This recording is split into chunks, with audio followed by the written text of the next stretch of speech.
Are female action heroes truly empowering?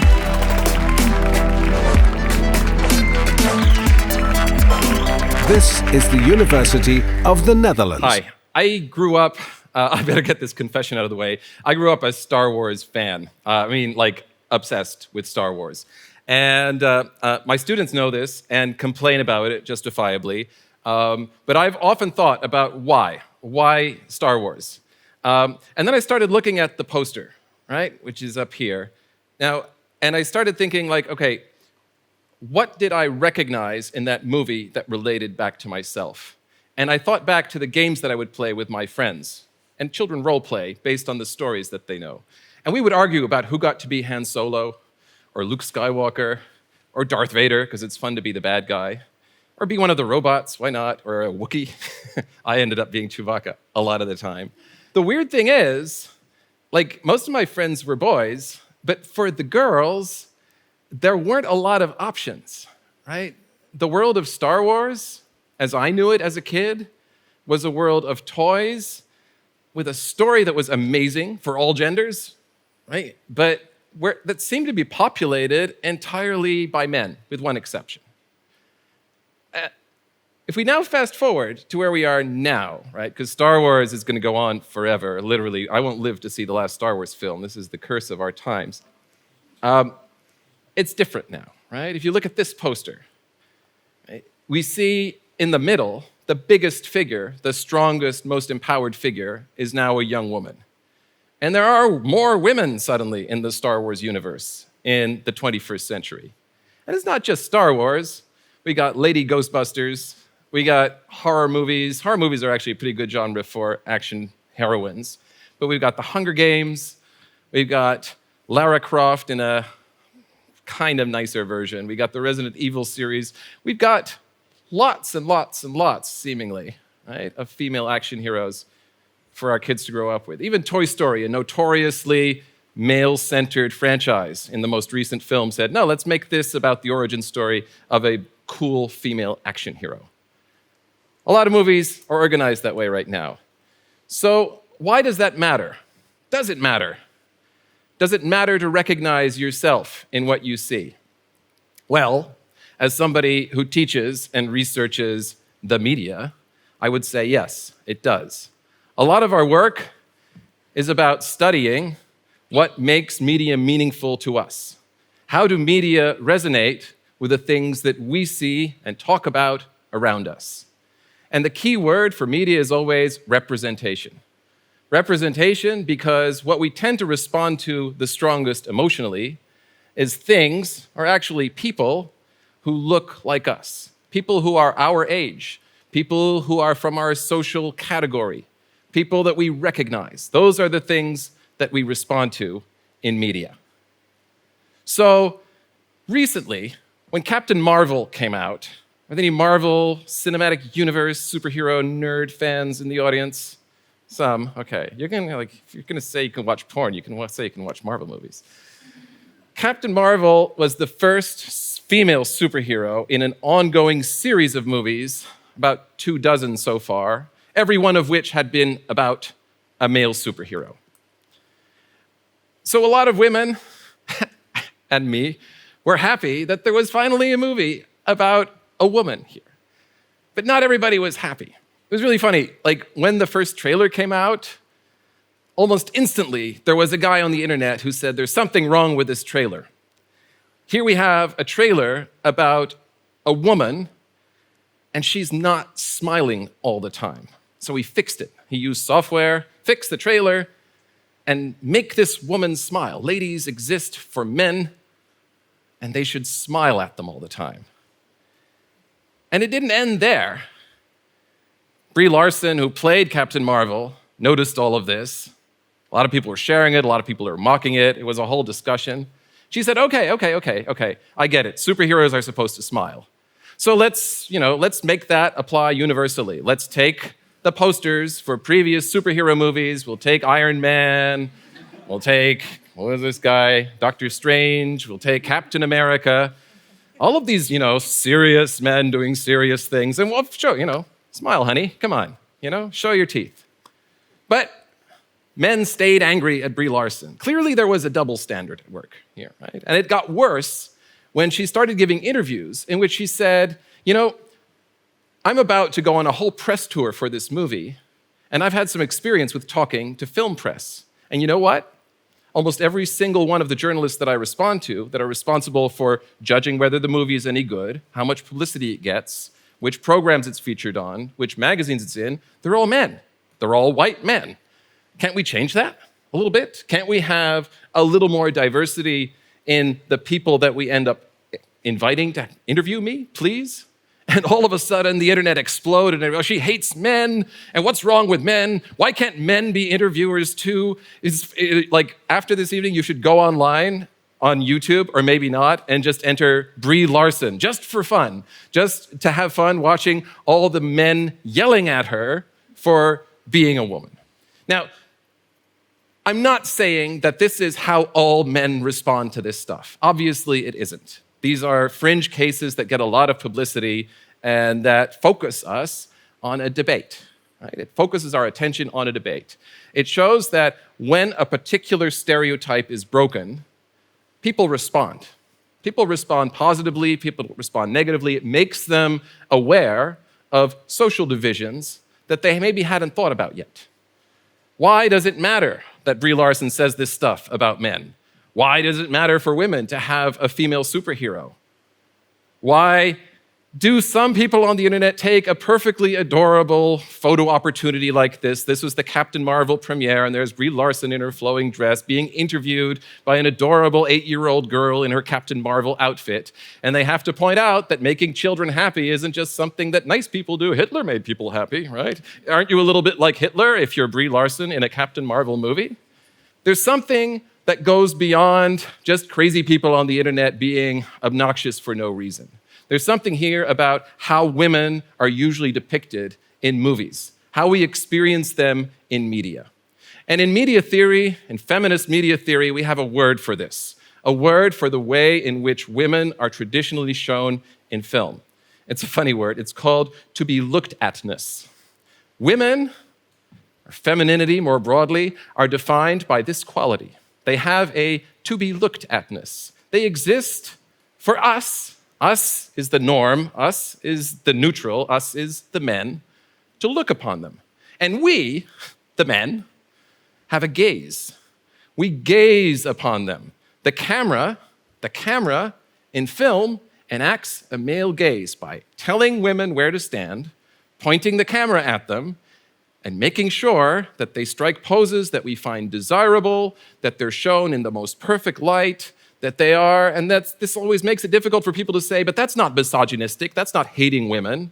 Well, if you're making them into these objects, it kind of is, right? Because you're depriving them of the one thing that we share in common, clearly, our humanity. You're not a full human if you only exist to be looked at. And this isn't something that is specific to Marvel movies or to the superhero age or even to the history of cinema. This is something that goes back very, very far in Western visual and art history. If we look at the invention of the most important technology in visual Western culture, Alberti's window. You may or may not have heard of it, but it is simply a frame that you can use as a tool to draw something that for us would be realistic. You know it from children's books where you have a little grid and you just draw one thing at a time what you see in a grid, right? It's different from other visual cultures. And this instructional image very clearly shows the gender dynamic that is in it. The man sits and looks and draws. He can do things, he's empowered, he can decide what happens, while the woman, with no clothes on for no apparent reason, is lying there to be studied and to be gazed upon. She has this to be looked atness.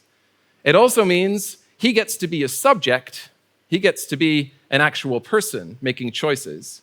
She gets to be an object. She gets to lie on the table and be possibly admired, but in any case, static. It's something that I saw a tweet just the other day about scientists working, they got funded to use eye-tracking software to find out the shape of the perfect boob. And it's a little weird reading the article. So they put men behind a screen, and the more the men's eyes circle around a woman's breasts, I guess, they end up with a perfect model of a... Why is a man sitting in that chair is the first question. Why does a man get to judge what the perfect breast, the perfect boob really is? If anything, a male baby should be in charge of making that decision, right? Or otherwise, women, but I don't know. It's a very, very resilient part of our culture to think in those terms, to think in masculinity as an invisible norm and femininity as the weaker sex. And if we then think to our storytelling tradition, and specifically to action movies, my favorite genre, action, science fiction, fantasy, that stuff, then we see that there's a long tradition of stories about powerful men doing amazing things. Stories about boys becoming men. And they all get to become a man in the same way. They all get to wield a phallic symbol. A phallic symbol is something we derive from psychotherapy. The idea that what men are trained to expect is they are trained to expect to be given a tool that, let's face it, is kind of like we're, holding a big penis. I mean, look at Conan over there. Or Aragorn, who has to forge the sword that was broken. It's like the bigger, the better. Like they're all measuring their swords against each other. They can be wands, that you practice with secretly under your sheets. They can be penis-shaped objects that make you fly by holding them between your legs. I mean, there's a whole variety of phallic tools that men can use to go out into the world and transition from being boys into understanding what manhood really is. And a part of that is that their father has to die, and they have to have all these other father figures in the way, and then at the end of the story, they become a full man. They understand what masculinity truly is. So, what about women in these stories? Well, if we put a bunch of characters together, for instance, think about the Avengers, right? This was the first publicity image for the Marvel movie, The Avengers. We get an amazing team of superheroes, very diverse, right? This dude's green, that dude is red, well, I don't know. And they're all holding out their phallic, shotguns, shields, weapons, etc. And of course, there's a woman. One of them is a woman, Black Widow. But I don't know if you can tell by looking at the image what the difference is between them, right? It seems like all of them are forward-facing, expressing excitement, desire, moving towards a goal, and she's sort of standing there posing in the traditional feminine pose that allows you to show both your bottom and your boobs at the same time, right? You have to sort of wiggle your body around that way. Not only that, right? Not only that, so again, right? The posing, the to be looked atness, but also the thing that we scholars refer to as the Smurfette Principle. The Smurfette Principle, I don't know if anybody else here grew up with the Smurfs as well, but it says, the Smurfs teach us a lot about how gender dynamics work in media stories. They work this way. If there's a group, then they're all guys, and they all get to be like different things. They all have different skills, which tells children, if you're a boy, you can be a painter, or you can be an archer, or you can be a poet, or a leader, or you can be any of those things. If you're a girl, then you get to be the Smurfette, whose job it is to be the girl and therefore the one who seduces the boys, and they fight about who gets to sleep with Smurfette, et cetera, et cetera. There's Smurfette porn, it's weird. Which, you get, okay, so what? I was a girl, I just identified with one of the male Smurfs, right? What's the big deal? But you think last weekend, this photo was going around about the big NATO get-together, and you're just I'm looking at it as a Smurf guy, and I'm thinking, that's the Smurfette Principle right there, right? This image tells us exactly the same thing, yeah? Power is held by men. That's completely normal.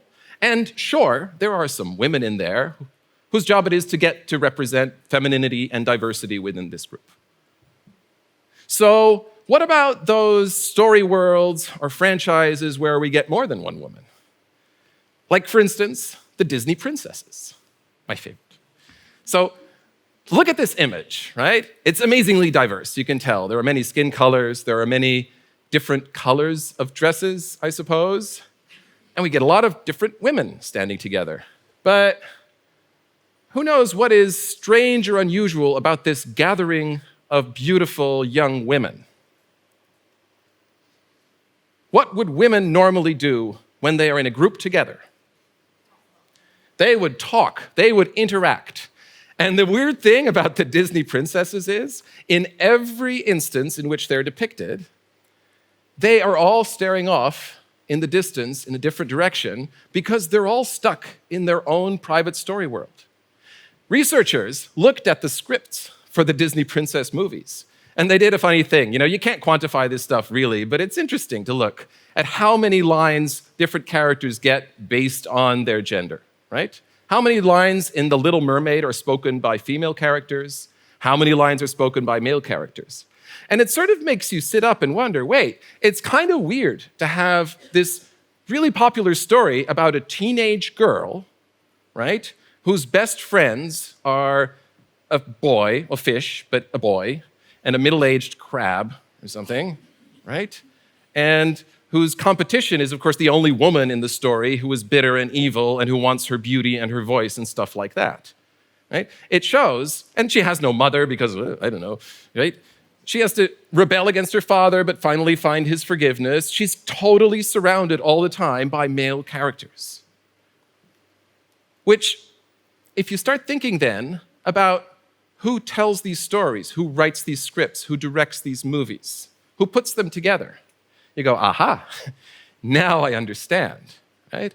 If you work in the media industries, you work in a Hollywood studio, you work in a lot of places, right? Women are in a minority. They are an enormous minority. They're not a minority in the people who buy tickets. Women buy 52% of movie tickets. But when it comes to making the decisions about which movies are funded, which movies are made, how they're scripted, they have always been a tiny, tiny minority. So this is where a lot of the problem really becomes identifiable. And this is when in Wreck-It Ralph 2, which was kind of a fun movie where they had all the Disney princesses as a joke come together because they're not really in the story. I won't get into it. But one of the actresses pointed out, she said, wait, you got my character all wrong. Tiana is much blacker than you've been drawing her, and there's a lot wrong in your depiction of these princesses. And everybody went like, how could they get that wrong? And then when the movie was done, the animators released a video of them all celebrating, and you're like, okay, I think I see the problem here, right? I think I see the problem when a movie that is in a lot of ways about gender, about power, about Disney princesses, if it's made by a room full of white guys, the stories that they tell reflect the reality as it is for them. And as a white guy myself, I know how much listening and how much trouble it really took to get to the point where you understand how the world is for somebody who isn't like you. So when a movie like Wonder Woman appears with this poster, right? The word wonder, and one woman sitting there in a position of power, gloriously before the sunrise or the sunset. The sun is rising on a new age. The movie is directed by a woman. It's about a woman who actually tells the men around her what to do, rather than being the object of their affection and the person they are constantly trying to manipulate. We understand why it matters. We understand why it's important. We understand that if you're a little girl and you're growing up, you need characters that you recognize something of yourself in to look up to. You need characters who aren't just female versions of male heroes, right? Not just male Luke Skywalkers. We need characters who actually, in their stories, address issues that are meaningful to women.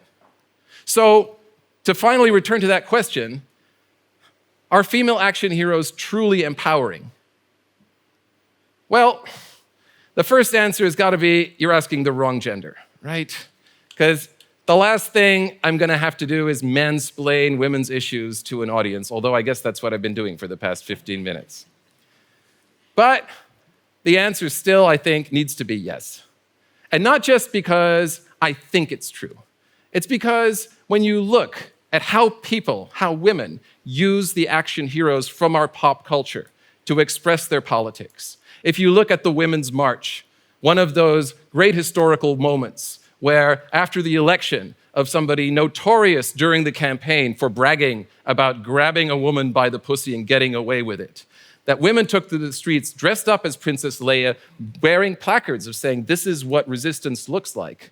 The meaning was, Leia wasn't the greatest action hero in the world, but she was a character in a story where she had to fight off all of these men around her all of the time.